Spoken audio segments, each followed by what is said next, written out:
Europe 1, 16h-18h, l'équipée sauvage. Mathieu Noël. Mec plutôt sympa à la base, il est devenu en quelques mois une véritable ordure, prêt à tout pour déstabiliser ses collègues. Démonstration cette pique perfide placée jeudi dernier alors que l'invité venait d'évoquer Simone Signoret et qu'Ève Roger, notre chroniqueuse, s'apprêtait à faire son papier. T'as pas fait un passage sur Simone Signoret ? Non. Tant pis, dommage. Nicolas Caro, pour gagner, vous le savez, mesquin. discréditer les autres ne suffit pas, encore faut-il être bon. À vous de oui. jouer mon grand. Philippe Besson vous écoute. Alors oui, je voulais vous parler d'une bonne nouvelle, c'est le livre papier qui résiste face au numérique, puisque en ce moment, ça y est, c'est le branle-bas de combat dans les librairies. Pour vendre des livres, ça représente une énorme part du chiffre d'affaires des librairies, parce que le livre reste l'un des cadeaux les plus offerts à Noël. Et les libraires le savent, et évidemment, on n'offre pas un livre numérique à Noël, ce serait Si on peut mesquin. offrir un Kindle. Ce serait moche. Oui, éventuellement, mais bon, pas un livre, pas... Ah oui, pas, Ouais, d'accord. Oui. Parce que quand on offre un livre, on offre aussi une histoire, vous voyez. Donc on ne peut pas offrir tous les livres du monde, ça n'a pas de sens. Mais effectivement, moi j'ai eu peur, comme beaucoup. Alors le numérique, c'est pas le diable non plus, attention, ça reste de la littérature. Mais j'ai quand même eu peur, moi, comme beaucoup de gens, de devoir faire rentrer ma bibliothèque entière dans une tablette ou une liseuse. Et il faut dire que le cinéma et la musique, ce sont eux vraiment dématérialisés. Il n'y a pas de raison que le livre ne suive pas, mais en fait, si.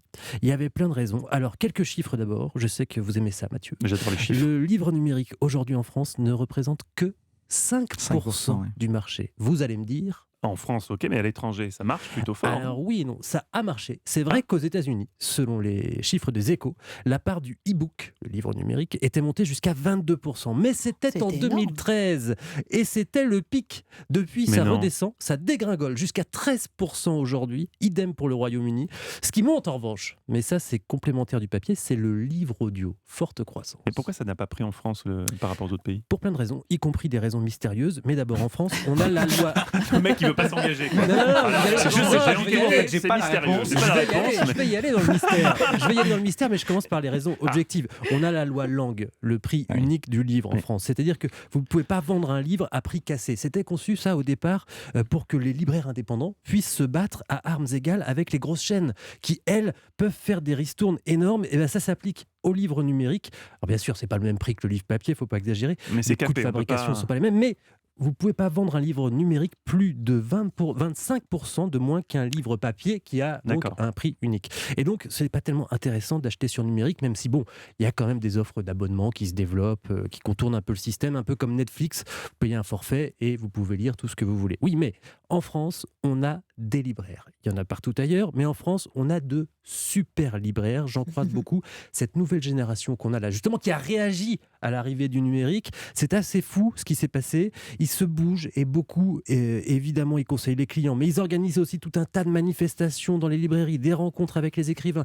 Vous le savez, Philippe, vous faites la tournée sans arrêt, partout en France, vraiment, dans le plus petit village où il y a une librairie, il y a des grands écrivains qui viennent, il y a des lectures de textes par des comédiens, des événements littéraires. Bref, la librairie, c'est plus juste un endroit où on achète un livre, c'est un lieu social de rencontres, etc. Et ça change tout. Les éditeurs aussi ont fait de gros efforts, les couvertures sont soignées, le papier est choisi, le format est important. Je ne sais pas si vous connaissez l'éditeur Monsieur Toussaint Louverture. Chacun de ses livres, ce sont des bijoux. Vraiment, lui, il est tout seul à Bordeaux. Il fait ses livres tout seul. Il publie 1 ou 2 livres par an. Oui, il y a le Et à chaque grammage fois, qui est particulier. Voilà, même à la fin du livre, il détaille le grammage de son papier, comment il a réalisé la couverture, etc.